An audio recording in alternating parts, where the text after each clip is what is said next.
حضرت موسیٰ علیہ السلام فرعون کے دربار میں کھڑے ہیں، چاروں جانب دشمن ہی دشمن ہے۔ جادوگر آ گئے، انہوں نے سانپ چھوڑے، حضرت موسیٰ کے ہاتھ میں ڈنڈا تھا۔ حضرت موسیٰ کہتے ہیں یا اللہ کیا کروں؟ تو اللہ تعالیٰ نے فرمایا اپنا عصا پھینک دو۔ کہنا چاہیے تھا نا کہ یا اللہ ایک ہی تو شے ہے، اتنے سانپ ہے، بچانے کے لیے ڈنڈا ہے، وہ پھینک دوں؟ ڈنڈا پھینکا جاتا ہے، سانپ کو دیکھ کر کے قابو کیا جاتا ہے۔ یہ میرا اور آپ کا ذوق ہے نا، لیکن انبیاء کرام کا انداز ملاحظہ کیجئے میرے عزیزو۔ اللہ فرماتے ہیں ڈنڈا، اے موسیٰ ڈال دے اپنا عصا۔ پہلے نہیں فرمایا کہ سانپ بن جائے گا، فرمایا بس تو ڈال دے۔ میں اور آپ ہوتے ہیں تو سانپ سامنے ہے، ڈنڈا ہاتھ میں ہے، ہم کہیں گے عجیب بات ہے، یہی تو دفاع کی چیز ہے، اسی کو ڈال دوں تو بچوں گا کیسے؟ کہا ڈال دو، تو حضرت موسیٰ نے ڈال دیا۔ کہا میرے رب کا حکم ہے تو میرے لیے بہتر ہی ہوگا۔ اللہ فرماتے ہیں جب موسیٰ نے ڈالا تو میں نے اس ڈنڈے کو، اس عصا کو اژدہا بنا دیا۔ اب کبھی عصا بھی اژدہا بنے، کبھی چھڑی بھی بہت بڑا اژدہا بنی ہے، لیکن قرآن کہتا ہے جناب موسیٰ نے ڈالا تو اللہ نے اژدہا، بلکہ اس سے پیچھے چلیے، عورتیں کمزور یقین کی ہوتی ہیں نا۔ جناب موسیٰ پیدا ہوئے تو اللہ فرماتے ہیں میں نے موسیٰ کی ماں کے دل میں بات ڈالی، ماں کے دل میں، صندوق میں ڈال کے تو اس کو دریا میں بہا دے۔ اور بھائی صندوق میں کہہ سکتے ہیں نا آکسیجن کیسے جائے گی؟ اور دریا میں بچے بچنے کے لیے ڈالے جاتے ہیں کہ ڈوبنے کے لیے ڈالے جاتے ہیں؟ ماں کے دل میں یقین کمزور نہیں تھا اماں کا۔ انبیاء کے ماں باپ موحد ہوتے ہیں، دین کو ماننے والے۔ ماں کے دل میں اللہ نے بات، اللہ قرآن میں کہتے میں نے وحی کی، میں نے القاء کیا، میں نے بات ڈالی۔ حضرت موسیٰ کی ماں کہتی ہے میں نے ڈال کے نا سمندر میں بیٹا، میں نے سمندر میں بیٹا ڈال کے صندوق میں بند کر کے رب کے حوالے کیا۔ آپ فرماتے ہیں میرے مالک کا بھروسہ کیا تو پھر میرے مالک کا کام دیکھو، کمال دیکھو، میں نے دریا میں ڈالا، اللہ نے فرعون کے گھر میں میرے بیٹے کی پرورش کرا دی۔ یہ یقین کہ حضرت موسیٰ کے پاس قوم آئی، قرآن پڑھیے، کہا جناب پانی چاہیے، وَإِذِ اسْتَسْقَىٰ مُوسَىٰ لِقَوْمِهِ، موسیٰ نے اپنی قوم کے لیے پانی مانگا، ہم نے کہا فَانْفَجَرَتْ مِنْهُ اثْنَتَا عَشَرَةَ عَيْنًا، اپنا ڈنڈا پتھر پہ مارو۔ عقل والا آدمی ہوتا تو اڑ جاتا، کہتا یا اللہ پتھروں سے بھی کبھی پانی نکلا ہے؟ اضرب بعصاک الحجر، مارو پتھر پہ ڈنڈا۔ اللہ کے نبی نے منٹ نہیں لگایا، ٹھا کر کے ڈنڈا لگایا۔ فَانْفَجَرَتْ مِنْهُ اثْنَتَا عَشَرَةَ عَيْنًا، اللہ فرماتے ہیں جناب موسیٰ نے ایک عصا مارا، میں نے 12 چشمے جاری کر دیے۔ تو لے تو لا اللہ کرتا ہے، اللہ کہتا ہے پڑھ نماز روزی دوں گا، کہتا ہے سوچتا ہوں۔ اللہ فرماتا ہے آجا مسجد میں تیرا ہو جاؤں گا، کہتا ہے دیکھتا ہوں۔ رب فرماتا ہے تو میرے محبوب کی غلامی کر، میں تجھے محبوب بنا لوں گا۔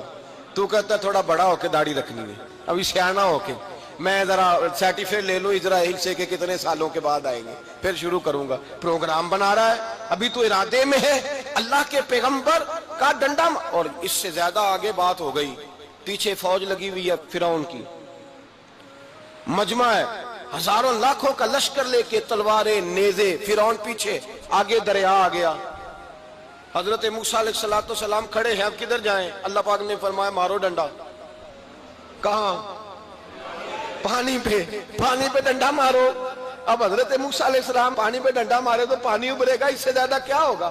پہلے پتھر پہ ڈنڈا مروایا تو پانی نکلا، اب پانی پہ ڈنڈا مروایا، فَإِذْ فَرَقْنَا بِكُمُ الْبَحْرَ فَأَنْجَيْنَاكُمْ وَأَغْرَقْنَا آلَ فِرْعَوْنَ۔ اللہ فرماتے ہیں موسیٰ نے پانی پہ ڈنڈا مارا تو میں نے پانی میں رستے بنا دیے۔ ایک جگہ ڈنڈا مارا تو پانی نکل آیا، دوسری جگہ عصا مارا تو پانی خشک ہو گیا، 12 چشمے بن گئے، 12 رستے بن گئے دریا میں سے۔ حضرت موسیٰ علیہ السلام گزر گئے، اور اللہ فرماتے ہیں فرعون بھی آیا تو اسے میں نے غرق کر دیا، اور وہ کھڑا دیکھتا ہی رہ گیا کہ بنا کیا ہے۔ یہ تو بات ہے حضرت موسیٰ کی، میرے مصطفیٰ کے غلام۔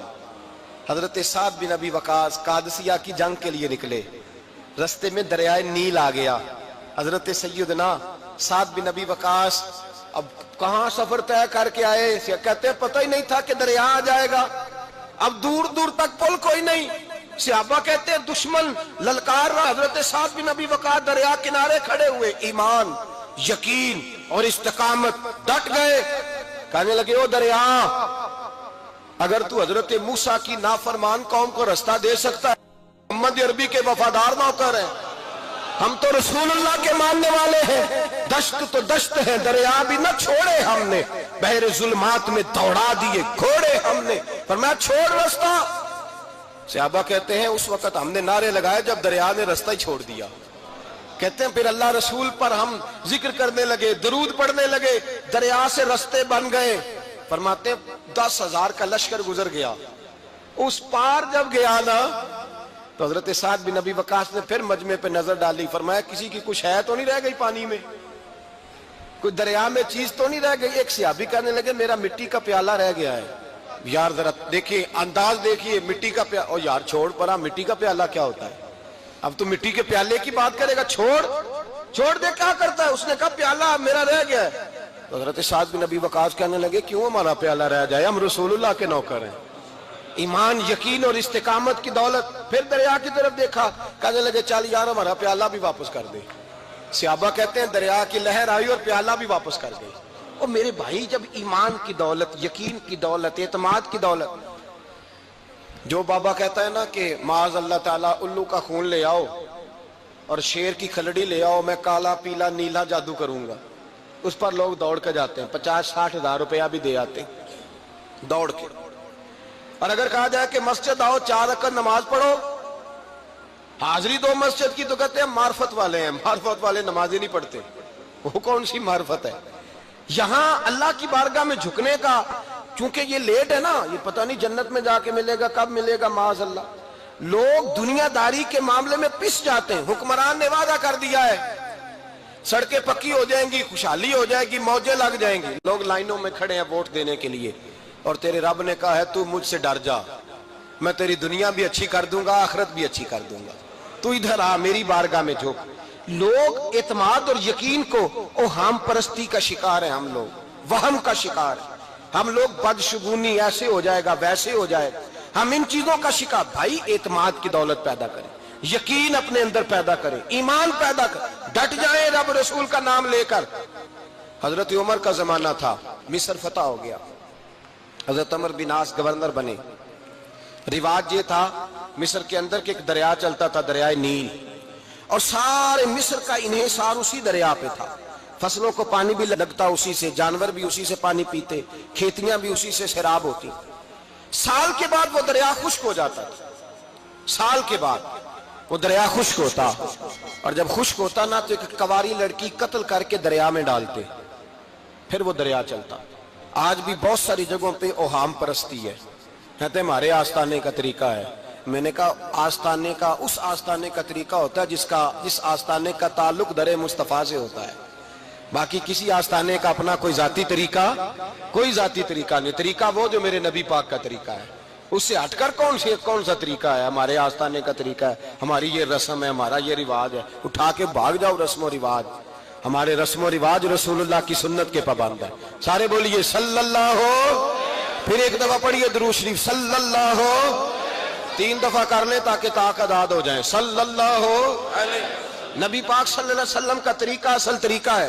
حضرت عمر فاروق کو جناب عمر بن عاص، اور کہتے ہیں کہ پکا طریقہ یہ تھا کہ جب تک لڑکی قتل کر کے ڈالتے نہیں تھے دریا چلتا نہیں تھا۔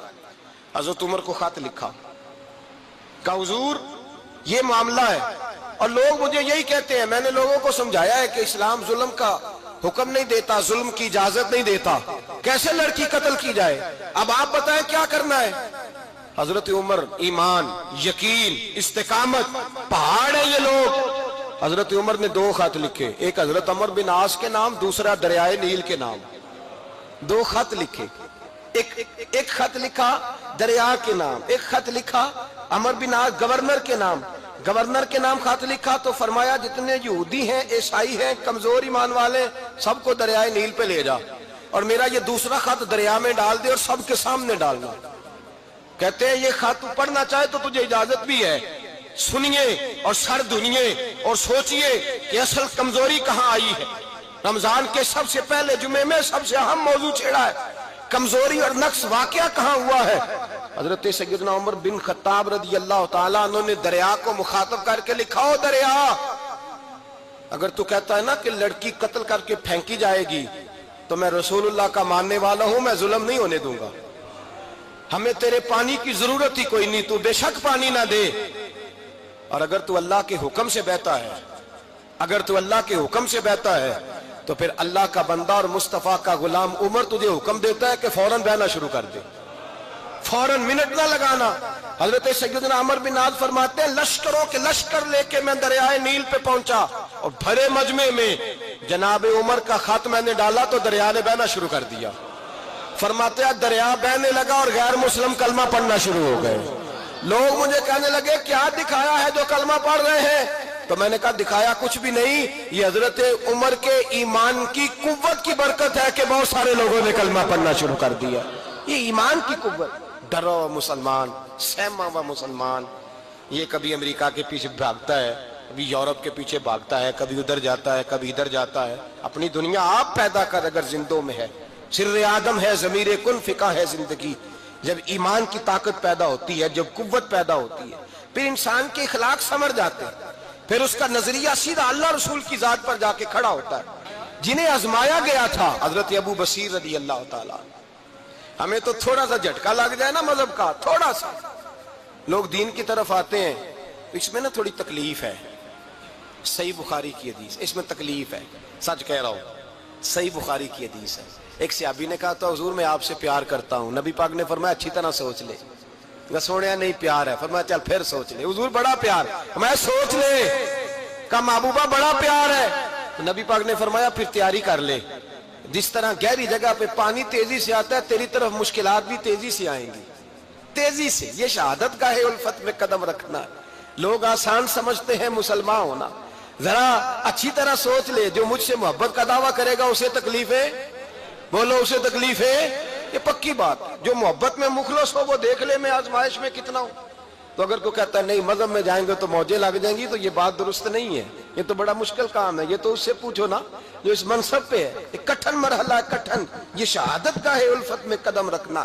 لوگ آسان سمجھتے ہیں مسلمان ہونا، روتا ہے فلک برسوں، پھر جا کے یہ حالات درست ہوتے ہیں۔ تو بھائی یاد رکھیں اور سمجھیں، حضرت ابو بصیر رضی اللہ تعالیٰ عنہ، نبی پاک صلی اللہ علیہ وسلم نے طے کر لیا کفار کے ساتھ، حدیبیہ کی جنگ ہوئی تو فرمایا اگر کوئی مسلمان مکے چلا جائے گا تو کافر کہنے لگے ہم واپس نہیں کریں گے، اور اگر کوئی کلمہ پڑھنے والا ستایا ہوا مسلمان مدینے آئے گا تو مسلمانوں کو واپس کرنا پڑے گا، کرنا پڑے گا۔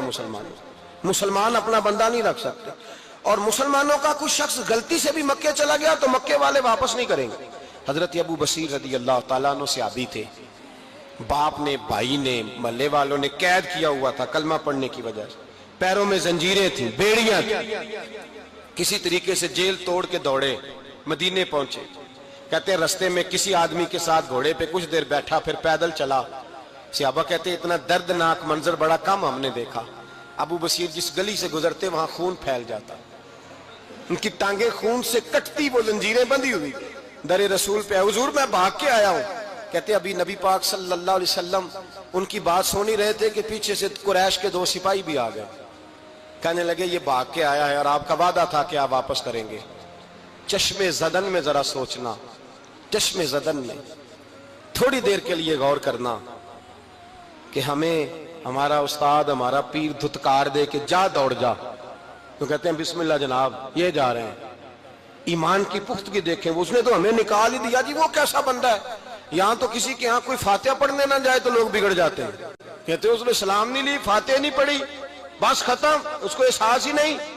حضرت سیدنا ابو بصیر سامنے کھڑے، سامنے 2 سپاہی آ گئے، ذرا دیکھیے ایمان کی پختگی، ایمان، یقین اور استقامت۔ امام بہقی نے دلائل کے اندر لکھا ہے، فرماتے ہیں نبی کریم صلی اللہ علیہ وسلم نے ان کی طرف دیکھا تو حضور کی مقدس آنکھیں آنسوؤں سے بھر گئیں۔ حضور نے فرمایا ابو بصیر تیری تکلیف مجھے نظر آ رہی ہے پر میں نے وعدہ کیا ہوا ہے، میں نے وعدہ۔ بھائی یہاں ڈٹ کے رہنا بڑا مشکل ہے، یہاں قائم رہنا بڑا کٹھن مرحلہ ہے۔ یہاں آزمائش کے موقع پر دین پر انہوں نے تو رکھا ہی نہیں، لوگ تانے دیتے ہیں، باتیں کرتے ہیں، رکھا ہی نہیں، تو پھر ان کا بنتا ہے۔ حضور نے فرمایا تجھے جانا پڑے گا۔ صحابہ کہتے ہیں پورے مدینے میں ایسے تھا جیسے سوگ کا سما ہو۔ جب وہ 2 سپاہی حضرت ابو بصیر کو پکڑ کے لے جا رہے تھے تو وہ پلٹ پلٹ کے پیچھے دیکھتے تھے، پلٹ پلٹ، پیروں میں خون ہے، آنکھیں آنسوؤں سے بھری ہوئی، فرماتے ہیں جب وہ پلٹ رہے تھے تو مدینے کی گلیاں بھی رو رہی تھی. میرے نبی پاک جب وہ آنکھوں سے اوجھل ہو گئے تو حضور بیٹھ گئے زمین پہ. نبی پاک نے رونا شروع کر دیا. فرمایا اللہ تو نے اس شخص کی مدد فرمانی ہے, اس پر کرم کرنا ہے, اللہ اس کا خیال فرمانا. اس کے لیے دعا کی, حضور روئے. حضرت ابو بصیر